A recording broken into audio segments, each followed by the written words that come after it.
ಈಗಾಗಲೇ ಸಾಕಷ್ಟು ಜನ ಸಾಕಷ್ಟು ವಿಚಾರಗಳನ್ನು ವ್ಯಕ್ತಪಡಿಸ್ಯಾರ. ಯಾಕಂದ್ರೆ ಸಹಜವಾಗಿ ಈ ದೇಶದ ಇವತ್ತ ಈ ಚುನಾವಣೆ ಬಹಳ ಮುಖ್ಯವಾದಂತಹ ಚುನಾವಣೆ. ಈ ದೇಶದಲ್ಲಿ ಇವತ್ತು ಪ್ರಜಾಪ್ರಭುತ್ವ ಉಳಿಬೇಕು, ಸಂವಿಧಾನ ಉಳಿಬೇಕು, ಈ ಹಿಟ್ಲರ್ ಪಾಲಿಸಿ ಹೋಗ್ಬೇಕಂತಂದ್ರೆ ಇವತ್ತು ನಮ್ಮ ದೇಶ ಉಳಿಬೇಕಂದ್ರೆ ಕಾಂಗ್ರೆಸ್ಗೆ ಮತ ಹಾಕಲೇಬೇಕನ್ನುವಂತ ಪರಿಸ್ಥಿತಿ ನಿರ್ಮಾಣ ಆಗಿದೆ. ಯಾಕಂದ್ರೆ ಸಹಜವಾಗಿ ಏನೇನ್ ನಡೆಯಕತ್ತಾವ ತಮ್ಮೆಲ್ಲರಿಗೂ ಗೊತ್ತಿರುವಂತ ವಿಚಾರ. 10 ವರ್ಷದಿಂದ ಮೋದಿಯವರು ಆಶೆ ಬರ್ಬೇಕಂದ್ರೆ ನಿರಂತರವಾಗಿ ಸುಳ್ಳು ಮಾತಿನಿಂದ ಮಾತ್ರ ಆಶೆ ಬಂದರ ಹೊರತು ನಮ್ಗೆ ಯಾರಿಗೂ ಅನುಕೂಲ ಆಗಿಲ್ಲ ಅನ್ನೋಂತ ಮಾತನ್ನು ಹೇಳಕ್ ಇಷ್ಟಪಡ್ತೀನಿ. ಅವರಿಂದ ನಮ್ಗೆ ಯಾವ ಸಹಾಯ ಸಹಕಾರ ಯಾರಿಗೂ ಆಗಿಲ್ಲ, ತಾಯಿಂದ್ರೆ ತಮಗೂ ಕೂಡ ಆಗಿಲ್ಲ. ನಮ್ಮ ರೈತರೆಲ್ಲ ರೈತರು ಕುಂತ ಆಲ್ಮೋಸ್ಟ್ 90% ಮಂದಿ ರೈತರು ಕೂಡ ಆಗಿಲ್ಲ. ವ್ಯಾಪಾರಸ್ಥರ ಗದಗಿನ ಬಾಳ್ ವ್ಯಾಪಾರಸ್ಥರು ತಮಗೂ ಕೂಡ ಹೇಳಕ್ ಇಷ್ಟಪಡ್ತೀನಿ. ಈ GST ಟ್ಯಾಕ್ಸ್, ಇನ್ಕಮ್ ಟ್ಯಾಕ್ಸ್, ಏನ್ 108 ಟ್ಯಾಕ್ಸ್, ಅಷ್ಟು ಟ್ಯಾಕ್ಸ್ ಮುಖಾಂತರ ನಾವು ದುಡ್ದಿದ್ದ ಅರ್ಧ ರೊಕ್ಕ ಅವ್ರಿಗೆ ಕೊಡುವಂತ ವ್ಯವಸ್ಥೆ ಐತಿ. ವಿಚಾರ ಮಾಡಿ ಈ ಪರಿಸ್ಥಿತಿ ಬಂತಂದ್ರೆ ದೇಶದಲ್ಲಿ. ಯಾಕಂದ್ರೆ ಏನ್ ಬಹಳ ದೊಡ್ಡ ಕೆಲಸ ಏನ್ ಹೇಳ್ತಾರ ಅಂದ್ರೆ ನಮಗ ಬಹಳ ಅಂದ್ರೆ ನ್ಯಾಷನಲ್ ಹೈವೇಗಳು ಇಲ್ಲಿಂದ ಅಲ್ಲಿ ಮಾಡೇವಿ, ಅಲ್ಲಿಂದ ಇಲ್ಲಿಗೆ ಅಂತೇಳಿ ಇಲ್ಲೆಲ್ಲ ಕುಂತಂದ್ರೆ ವಿನಂತಿ ಮಾಡ್ಕೊಂತೀರಿ. ಒಂದು ನ್ಯಾಷನಲ್ ಹೈವೇದಾಗ ನೀವು ಫ್ರೀ ಹೋಗಿ ಬರ್ಬೋದೋ ಹೆಂಗೋ, ಒಂದ್ ನ್ಯಾಷನಲ್ ಹೈವೇದಾಗ ಫ್ರೀ ಹೋಗಿ ಬರ್ಬೋದೋ ಹೆಂಗ? 55-60 ಕಿಲೋಮೀಟರ್ ಒಂದು ಟೋಲ್ ಯಾರ ರೊಕ್ಕದಿಂದ ಮಾಡಕತ್ತಾರ ಹಂಗಂದ್ರೆ ಹೈವೇವನ್ನ ಆ ಹೈವೇ ಮಾಡಿ ಒಳ್ಳೆ ಮತ್ತೆ ಅವನು ಮಾಡಿದಂಗೆ ಅವ್ರಿಗೆ 30 ವರ್ಷ ಅವ್ರಿಗೆ ಬದ್ ಕೊಟ್ಟಿರ್ತಾರ. ಅವ್ರು ಒಂದು ನ್ಯಾಷನಲ್ ಹೈವೇ ಮಾಡಿದ್ರೆ 30 ವರ್ಷ ಅವ್ರಿಗೆ ಬದ್ ಕೊಟ್ಬಿಡ್ತಾರೆ. ಅವರ ಟೋಲ್ ಹಾಕಿ ಅವರ ಟೋಲ್ ವಸೂಲಿ ಮಾಡೋದು. ಆ ರೋಡ್ ಎಷ್ಟು ವೆಚ್ಚ ಆಗತ್ತೆ ವೆಚ್ಚ ಕೂಡ ಅವರ ಖರ್ಚು ಮಾಡಿ ಮಾಡ್ಕೊಳ್ಳುವಂತ ವೆಚ್ಚ ರೋಡ್ ಅವರ ಮಾಡ್ತಾರ. ಇಂಥ ವ್ಯವಸ್ಥೆ ಇದ್ದಂತ ಟೈಮ್ನಲ್ಲಿ ಈ ದೇಶದಲ್ಲಿ ಮೊನ್ನೆ ಸಿದ್ದರಾಮಯ್ಯ ಸಾಹೇಬ್ರು ಹೇಳಿದ್ರು. ಯಾಕಂದ್ರೆ ನಾವು ಕೊಟ್ಟಂತ ಟ್ಯಾಕ್ಸ್ ಒಂದ್ ವರ್ಷಕ್ಕೆ 4 ಲಕ್ಷ ಚಿಲ್ಲರೆ ಕೋಟಿ. ಒಂದ್ ವರ್ಷಕ್ಕೆ ನಮ್ದು ಏನ್ ಕರ್ನಾಟಕದ ಟ್ಯಾಕ್ಸ್ ಕಲೆಕ್ಷನ್ ಆಗುತ್ತೆ 4 ಲಕ್ಷ ಚಿಲ್ಲರೆ ಕೋಟಿ ಟ್ಯಾಕ್ಸ್ ಅನ್ನು ನಾವು ಅವ್ರಿಗೆ ಕೇಂದ್ರ ಸರ್ಕಾರಕ್ಕೆ ಹೋಗುತ್ತೆ. ಅದು ಒಳ್ಳೆಯವರಾಗಿಂದ ಬಂದಿದ್ದು ನಮಗೆ 16% ಮಾತ್ರ. ಎಷ್ಟು ಪರ್ಸೆಂಟ್ ರೀ? 16% ಮಾತ್ರ ಹೇಳ್ಕೊಟ್ರ. ನಾವು ಹೋರಾಟ ಮಾಡಿದ್ರೆ ಇದು ಅದಕ್ಕೂ ಸುಳ್ಳು ಅಂತಾರ. ಎಲ್ಲಕ್ಕಿಂತ ಒಂದು ವಿಚಾರ ನೋಡ್ರಿ, ಮೊನ್ನೆ ನಮ್ಮ ಏನಿವತ್ತು ಬೆಳೆ ವಿಮೆ ನಮ್ದು 18,172 ಕೋಟಿ ರೂಪಾಯಿ ಬೆಳೆ ವಿಮೆ ನಮಗೆ ಬರಬೇಕಾಗಿತ್ತು. ಬೆಳೆ ವಿಮೆ ನಮ್ಗೆ ಬರಬೇಕಾಗಿದ್ದು 18,172 ಕೋಟಿ ಬರಬೇಕು. ಮುಖ್ಯಮಂತ್ರಿಗಳು ಹೋದ್ರು, ನಮ್ಮ ಕೃಷಿ ಮಂತ್ರಿಗಳು ಹೋದ್ರು, ರೆವಿನ್ಯೂ ಮಿನಿಸ್ಟರ್ ಹೋದ್ರು, ಎಲ್ಲರೂ ಸಾಕಷ್ಟು ಸಲ ಹೋಗಿ ಅವ್ರ ಕೇಳಿದ್ರು. ಮಿನಿಸ್ಟರ್ಗಳಂದ್ರೆ ಅಪಾಯಿಂಟ್ಮೆಂಟ್ ಕೊಡ್ಲಿಲ್ಲ. ಮುಖ್ಯಮಂತ್ರಿಗಳು ಕೊಟ್ಟರು ಅದಕ್ಕೆ ಯಾವ ಒಂದು ಹೊಳೆ ಉತ್ತರ ಕೂಡ ಇಲ್ಲ. ಆ ಕಡೆಗೆ ನಮ್ಮ ಹಕ್ಕು ಬಂದಂತ ನಮ್ದು ಬೆಳೆ ವಿಮೆಯನ್ನ ಸುಪ್ರೀಂ ಕೋರ್ಟ್ ತಗೊಳ್ಳುವಂತ ವ್ಯವಸ್ಥೆ. ಸುಪ್ರೀಂ ಕೋರ್ಟ್ ಆರ್ಡರ್ ಮೊನ್ನೆ ತಾವೆಲ್ಲ ನೋಡ್ರಿ, ಸುಪ್ರೀಂ ಕೋರ್ಟ್ ಇಂದ ತಗೊಳ್ಳುವಂತ ವ್ಯವಸ್ಥೆ ಆಗ್ತೀವಿ. ನಮ್ಮ ದೇಶದ ಪರಿಸ್ಥಿತಿ ಎಲ್ಲಿ ಬಂತು, ರೈತರ ಬಗ್ಗೆ ಎಷ್ಟು ಕಾಳಜಿ ಐತೆ ಅನ್ನೋ ವಿಚಾರ ಮಾಡ್ರಿ ಬಂಧುಗಳೇ. ತಮಗೆ ಹೇಳಕ್ ಇಷ್ಟಪಡ್ತೇನೆ, ಬಹಳ ಮಂದಿ ರೈತರು ಕುಡಿಯೋತಿಲ್ಲ. ಮನಮೋಹನ್ ಸಿಂಗ್ ಅವರ ಕಾಲದಲ್ಲಿ 72,000 ಕೋಟಿ ಸಾಲ ಏನಾರ ಮನ್ನಾ ಮಾಡಿದ್ರೆ ಅದು ಕಾಂಗ್ರೆಸ್ ಸರ್ಕಾರ, ಮನಮೋಹನ್ ಸಿಂಗ್ ಅವರ ಸರ್ಕಾರ ಅಂತ ನೆನಪು ಮಾಡ್ಕೊಡ್ರಿ. ನಮ್ಮ ರೈತರು ನೆನಪಿಡ್ಲಿಲ್ಲ ಅದನ್ನ. ಯಾಕಂದ್ರೆ ಮನಮೋಹನ್ ಸಿಂಗ್ ಅವರು ಎಂತ ಆರ್ಥಿಕ ತಜ್ಞರು, ನಮ್ಮ ದೇಶದ ಪರಿಸ್ಥಿತಿ ಎಲ್ಲಿಗೆ ಓದಿದ್ರು. ಮನಮೋಹನ್ ಸಿಂಗ್ ಅವರ ಕಾಲದಲ್ಲಿ ನಮ್ಮ ದೇಶದ ಸಾಲ 56 ಲಕ್ಷ ಕೋಟಿ. 56 ಲಕ್ಷ ಕೋಟಿ. ಇವತ್ತು ನಮ್ಮ ದೇಶದ ಸಾಲ ಎಲ್ಲಿಗೆ ಕೊಡ್ತು ನಿಮಗೆ? 10 ವರ್ಷದಲ್ಲಿ ಸ್ವತಂತ್ರ ಸಿಕ್ಕಾಗಿಂದ ಹಿಡಿದು 2014ವರೆಗೂ 56 ಲಕ್ಷ ಕೋಟಿ. ಇವತ್ತು 2,03,000 ಚಿಲ್ಲರೆ ಕೋಟಿ. 2,03,000 ಚಿಲ್ಲರೆ 10 ವರ್ಷದ ವ್ಯತ್ಯಾಸ. ಇದು 3 ಪಟ್ಟು ಜಾಸ್ತಿ ಆಗೋಕೆ ಸಾಲ, ದೇಶದ ಸಾಲ. ಜೊತೆಗೆ ನಮ್ ಯಾವ ಸಂಸ್ಥೆಗಳು, ಸರ್ಕಾರಿ ಸಂಸ್ಥೆಗಳು, ರೈಲ್ವೆ ಸ್ಟೇಷನ್ ಮಾಡ್ಕೊಂಡ್ರು, ಏರ್ಪೋರ್ಟ್ಗಳನ್ನು ಮಾಡ್ಕೊಂಡ್ರು, ಆಮೇಲೆ ಹಡಗು ಬಂದರುಗಳು ಮಾಡ್ಕೊಂಡ್ರು, ಆಮೇಲೆ LIC ಮಾಡ್ಕೊಂಡ್ರು. 22 ಸಂಸ್ಥೆಗಳನ್ನು ಈ ತರ 22 ಸಂಸ್ಥೆಗಳನ್ನು ಮಾಡ್ಕೊಂಡ್ರು. ಬಂಧುಗಳೇ, ದೇಶದ ಪರಿಸ್ಥಿತಿ ಏನು ಮುಂದೆ? ಬರೀ ಅದಾನಿ ಅಂಬಾನಿ ಬರೀ ಅವ್ರ ಹೆಸರು ಬಿಟ್ಟು ಬೇರೆ ಹೆಸರು ಕೇಳಿಲ್ಲ.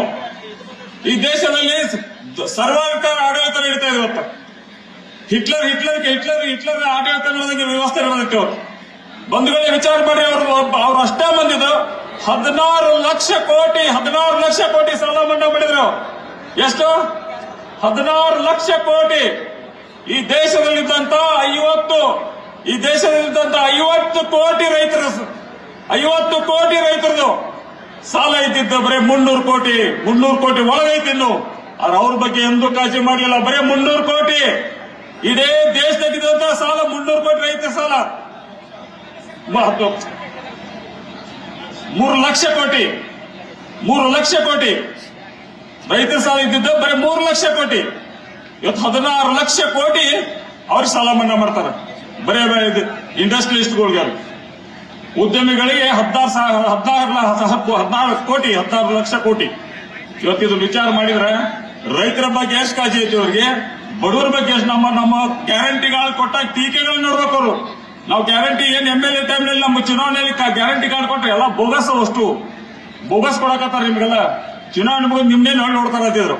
ಆದ್ರೆ ನಮ್ಮ ಸರ್ಕಾರ ಆಗ 6 ತಿಂಗಳೊಳಗೆ ನುಡಿದಂತೆ ನಡೆದು ಇವತ್ತು ನಿಮ್ಮ ಮನೆ ಬಾಗಿಲದೆಲ್ಲ ದರೊಬ್ಬರ ಬಾಗಿಲು ಕಲ್ಸ್ಕೊಂಡು ಅಂತ ಹೇಳಿ ಬಹಳ ಹೆಮ್ಮೆ ಅಂತ ಹೇಳ್ಕೊಂತೀವಿ. ನಾ ಕೇಳಿ ಇಷ್ಟಪಡ್ತೀವಿ. ದರೊಬ್ಬರ ಮನೆ ಮುಚ್ಚೇವು. ನೀವೇನ್ ಯಾವ ನಮ್ಮ ಹತ್ರ ಬಂದಿಲ್ಲ, ನಮಗ್ ಕೊಡೋ ಅಂತ ಕೇಳಿಲ್ಲ. ನಾವು ಮಾತು ಕೊಟ್ಟಿದ್ವಿ, ಮಾತು ಕೊಟ್ಟು ನುಡಿದಿದ್ವಿ, ನಡೆದಂತೆ ನಡೆದೇ ಉಳ್ಳು ಅಂತ ಮಾತನ್ನ ಹೇಳಕ್ ಇಷ್ಟಪಡ್ತೀವಿ ಬಂಧುಗಳೇ. ಇವತ್ತು ನೋಡ್ರಿ, ನೀವು ಯಾವುದೇ ವರ್ಗ ಇಲ್ಲ, ಎಲ್ಲಾ ಸಮಾಜ ಎಲ್ಲ ವರ್ಗದ ಜನರಿಗೆ ಕೂಡ ನಿಮ್ಮ ಮನಿ ಬಾಗಿಲು ಕೂಡ ತಲುಪಾಕತ್ತೆ ಅನ್ನುವಂತ ಮಾತು ಹೇಳಕ್ ಇಷ್ಟಪಡ್ತೀನಿ ಬಂಧುಗಳೇ. ಜೊತೆಗೆ ಬರೇ ಜಾತಿ ವರ್ಗದ ಮೇಲೆಲ್ಲ ಪಕ್ಷದ ವಹಿಸ್ಕೊಂಡ್ರು ಬಿಜೆಪಿ ಅವ್ರ ಮನೆಗೂ ಮುಟ್ಟಾಕತ್ತ ಹೇಳ್ತೀನಿ. ಬಿಜೆಪಿ ಏನು ಬಹಳ ದೊಡ್ಡ ಮಾತಾಡ್ತಾರೆ, ಅವ್ರ ಮನೆಯನ್ನವರು ತೊಳಕತ್ತಾರ. ಇವತ್ತ ದರೊಬ್ಬ ಬಿಜೆಪಿ ಅವ್ರ ಸದೇ ಕೊಟ್ಟರ ಮನೆಗೂ ನಾವು ಮುಟ್ಸಾಕತ್ತೀವಿ. ಇನ್ನ ಅರ್ಥ ಮಾಡ್ಕೊರಿ ಬಂಧುಗಳೇ. ಯಾಕಂದ್ರೆ ನನ್ನ ಒಬ್ರು ಯಾರು ಸೂಲಿಬೆಲೆ ಚಕ್ರವರ್ತಿ ಸೂಲಿಬೆಲೆ ಅಂತ ಒಬ್ಬ ಬಾದ್ರು ಭಾಷಣ ಮಾಡ್ತಾನ. ಚಕ್ರವರ್ತಿ ಸೂಲಿಬೆಲೆ ಅವೇನ್ ಮಾತಾಡಕತ್ರ ಗಿಡದ ಮಂಜಾ ಕೈ ಬಿಡ್ಬೇಕು, ಆ ನಮೂನಿ ಮಾತಾಡ್ತಾನವ. ಅವ ಹೇಳ್ತಿದ್ದ, ಈ ಕಾಂಗ್ರೆಸ್ನವ್ರ ದುಡ್ಡು ವಿದೇಶದಾಗ ಎಷ್ಟಿಟ್ಟಾರ ಅಂದ್ರೆ ತಂದು ಇವ್ರ ಮೋದಿ ಅವ್ರ ಆಗಿ 1 ತಿಂಗಳೊಳಗೆ ಅಷ್ಟು ಕಪ್ಪಣ ತರಿಸ್ತಾರ. ಕಪ್ಪಣ ತರಿಸಿದ್ರೆ 1 ತಿಂಗಳಲ್ಲಿ ಬಂದ ತಕ್ಷಣ ಈ ದೇಶದಾಗ ಎಷ್ಟು ರಸ್ತೆಗಳು, ಅಷ್ಟೋ ರಸ್ತೆಗಳ ನಿರ್ಮಾಣ ಮಾಡಿ, ಅಷ್ಟೋ ರಸ್ತೆಗಳಿಗೆ ಬಂಗಾರ ತಗಡು ಬಡಿತಾನಂತ. ಬಂಗಾರ ತಗಡು ಬಡದು ಇನ್ನೂ ಎಷ್ಟು ಕೊಡ್ತಾರೆ. ಈ ದೇಶದಾಗಿದ್ದಂತ ಒಬ್ಬೊಬ್ಬ ಪ್ರಜೆಗೆ 15 ಲಕ್ಷ ರೂಪಾಯಿ ಅಕೌಂಟ್ ರೊಕ್ಕ ಉಳಿತೈತೆ ಅಂತಿದ್ದು. ಒಳ್ಳೆ ಮತ್ತೆ ಈ ದೇಶದಾಗಿದ್ದಂತ ಇನ್ನೂ ಎಷ್ಟು ಕೊಡ್ತಾರೆ. ಹಿಂದೂ ದೇವಸ್ಥಾನಗಳೆಷ್ಟೋ ಅಷ್ಟು ದೇವಸ್ಥಾನ ಕಟ್ಟಿದ್ರೆ ಇನ್ನೂ ರೊಕ್ಕ ಉಳಿತಾವ. ಎಲ್ಲಿ 10 ವರ್ಷದಲ್ಲಿ ಹೃದಯ ಕೊಟ್ಟಿದ್ ಸರ್ಕಾರ ತರಬೇಕಿತ್ತು. ಏನೇನಿತ್ತು ಅಷ್ಟನ್ನು 10 ವರ್ಷ ಇವ್ರ ಕೈಗಾಡಿ ಹೇಳ್ತಿತ್ತಲ್ಲ, ಯಾಕೆ ತರಲಿಲ್ಲ? ಇದು ಬಹಳ ಮುಖ್ಯವಾದಂತಹ ವಿಚಾರ.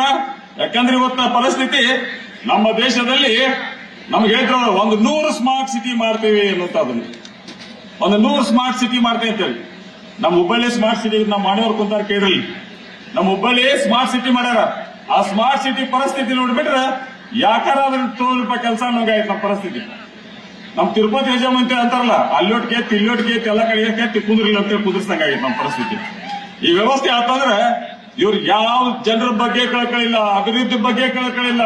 ನಮ್ಮ ಮಾಧವಿ ವಿಚಾರ ಮಾತಾಡ್ರಿ. ಮಾಧವಿ ಬಂದ್ರಿ ಸಲ ಕೇಳ್ರಿ ಅವ್ರನ್ನ, ನಾಳೆ ಬೊಮ್ಮಾರಿ ಬಂದಾಗ ಕೇಳ್ರಿ. ಆಮೇಲೆ ಏನ್ 15 ಲಕ್ಷ ರೂಪಾಯಿ ಟೈಮ್ ದಿನ ತಮಗೆಲ್ಲ ಅವಾಗಿನ ಟೈಮ್ನಾಗ ನಿಮಗೆ ಜೀರೋ ಅಕೌಂಟ್ ಮಾಡಿಸಿದ್ರು. ಪಾಪ ಹೆಣ್ಮಕ್ಳು ಕೌಳ ಹತ್ತಿದ್ ಬೀಳ್ತಿದ್ವು ಬಿಸಿಲಾಗ ನಿಂತ ಅಕೌಂಟ್ ಮಾಡಿಸುವಾಗ. ಬಂದಾಗ ಈ ಸಲ ಜೀರೋ ಅಕೌಂಟ್ ತೋರ್ಸ್ರ ಪಾಸ್ಬುಕ್ ಒಂದ್ಸಪ ಅವ್ರಿಗೆ ಎಲ್ಲಾರು ಬಂದಾಗ ಹಿಡ್ಕೊಂಡು ನಿಂದಿರ ಪಾಸ್ಬುಕ್. ಈ ಸಲ 10 ವರ್ಷ ಆಯ್ತು ಎಲ್ಲೈತೆ ನಮ್ ಜೀರೋ ಅಕೌಂಟ್ ಇನ್ನೂ ಇಲ್ಲಿ ಐತೆ ಅಂತೇಳಿ. ಯಾಕಂದ್ರೆ ಇವನ್ನೆಲ್ಲ ಬಹಳ ನೋವಿನಿಂದ ಹೇಳ್ಕೊಳ್ಳುವಂಥದ್ದು. ಜೊತೆಗೆ ಅಷ್ಟು ಸುಳ್ಳು ಹೇಳೋರಿಗೆ ಇವತ್ತು ಅಂಧ ಭಕ್ತರು ಇನ್ನೂ ಮಠ ಅದಲ್ಲ, ಅದನ್ನ ಆಶ್ಚರ್ಯ. ಕೆಲವು ಮಂದಿ ಟಿವಿ ಕೇಳತ್ರ ಮೋದಿ ಬೇಕಾದ್ರೆ ಪೆಟ್ರೋಲ್ 500 ರೂಪಾಯಿ ಮಾಡಲ್ಲ, ಮೋದಿ ಓಟ್ ಹಾಕ್ತಾವ. ನಾಚಿಕೇಡಿಗಳ ನೀವೊಬ್ಬ ಯಾವ ಶ್ರೀಮಂತರಿರ್ಬೇಕು, ಬಡವರು ಪಾಳೆ ಹೇಳು. ನಮ್ಮ ರೈತರ ಪರಿಸ್ಥಿತಿ ಹೇಳ. ಇವತ್ತ ನೋಡ್ರಿ, ಗೊಬ್ಬರ ದುಪ್ಪಟ್ಟಾಗಿ ಹೋಗೈತಿ. ಗೊಬ್ಬರ ದುಪ್ಪಟ್ಟು, ಡೀಸೆಲ್ ಬೆಲೆ ದುಪ್ಪಟ್ಟು. ಯಾವ ತೊಂದ್ರೆ ನಮ್ಮ ರೈತರಿಗೆ ಬದುಕಕ್ಕ ಸಾಧ್ಯ ಇಲ್ಲ. ಇವತ್ತ ರಾಹುಲ್ ಗಾಂಧಿ ಅವ್ರು ಏನ್ ಇವತ್ತ ಕನ್ಯಾಕುಮಾರಿಯಿಂದ ಕಾಶ್ಮೀರವರೆಗೂ ನಡೆದ್ರು. ಭಾರತ್ ಜೋಡೋ ಯಾತ್ರೆಯಲ್ಲಿ ದರೊಬ್ಬ ರೈತನ ಮಾತಾಡ್ಸಿದ್ರು, ಮಹಿಳೆಯನ್ನು ಮಾತಾಡ್ಸಿದ್ರು. ನಿರುದ್ಯೋಗಿ ಯುವತಿಯನ್ನ ಸಣ್ಣ ಕೆಲಸ ಮಾಡುತ್ತಾ ಚಿಲ್ಲರ ವ್ಯಾಪಾರಸ್ಥ ಮಾಡುವಂತ ನಡೆದು ದೊಡ್ಡ ಇಂಡಸ್ಟ್ರಿ ಮಾಲಕರ ಮಠನು ದರೊಬ್ಬರನ್ನು ಮಾತಾಡ್ಸ್ಕೊಂತ ದಾರಿಯುದ್ದಕ್ಕೆ ಹೋದ್ರು. ಬಟ್ ಈ ದೇಶದ ಪರಿಸ್ಥಿತಿ ಏನೈತೆ ಅಂತ ಇವತ್ತು ಅರ್ಥ ಮಾಡ್ಕೊಂಡವ್ರು. ಇವತ್ತ ನಿಮಗ ರಾಹುಲ್ ಗಾಂಧಿ ಅವರು ಕೊಟ್ಟಂತದ ಒಣ್ಣೆದ ಈ ದೇಶದಲ್ಲಿದ್ದಂತ ರೈತರನ್ನ ಸಾಲದಿಂದ ಮುಕ್ತ ಮಾಡ್ತೇವೆ ಅನ್ನುವಂತ ಮಾತನ್ನು ಒಣ್ಣೆ ತಮಗ ನಾವು ಕೊಟ್ಟೇವೆ ಅನ್ನುವಂತ ಮಾತನ್ನು ಹೇಳಕ್ ಇಷ್ಟಪಡ್ತೇವೆ. ಈ ಸಲ ಭರವಸೆ ಏನೇ ಭರವಸೆ ತಾಯಿಂದ್ರಿಗೆ ನೀವು 1 ಲಕ್ಷ ರೂಪಾಯಿ ಬಸ್ 1 ಲಕ್ಷ ರೂಪಾಯಿ ಕೊಡ್ತೇವೆ ಅಂದಾರ. ಇನ್ನೂ ಹಲವಾರು ಯೋಜನೆಗಳು ಇವತ್ತು ನಾವು ನಿಮ್ಮ ಮನೆಗೆ ಮುಟ್ಸೇವಿ. ಅವ್ರು ನೋಡ್ಕೊಂಡಿರ್ತೇವೆ. ತಮ್ಮೆಲ್ಲರೂ ಕಳ್ಕೊಂಡು ವಿನಂತಿ ಮಾಡ್ಕೊತ ಈಗ ಪ್ರಿಯಾಂಕಾ ಗಾಂಧಿ ಅವರು ಆಗಮಿಸ್ತಾ ಇದ್ದಾರೆ. ತಾವೆಲ್ಲರೂ ಅದ್ದೂರಿಯಿಂದ ಸ್ವಾಗತ ಮಾಡ್ರಿ ಅಂತೇಳಿ ವಿನಂತಿ ಮಾಡ್ಕೊತ ನಾನು ಮುಗಿಸ್ತೀನಿ. ಆನಂದ್ ಗದ್ದೆಯವರ ಮಕ್ಕಳಿಗೆ ಮತ ಹಾಕೋದ್ರ ಮುಖಾಂತರ ಈ ಸಲ ಕಾಂಗ್ರೆಸ್ ಗೆಲ್ಲಿಸಬೇಕನ್ನುವಂಥದ್ದು ಹೇಳ್ತಾ 2 ಮಾತು ವಿವರ ಕೊಡ್ತೀನಿ. ನ್ಯೂಸ್ ಫಸ್ಟ್ ನಿರ್ಭೀತಿಯಿಂದ ನಿಮ್ಮ ಪರವಾಗಿ.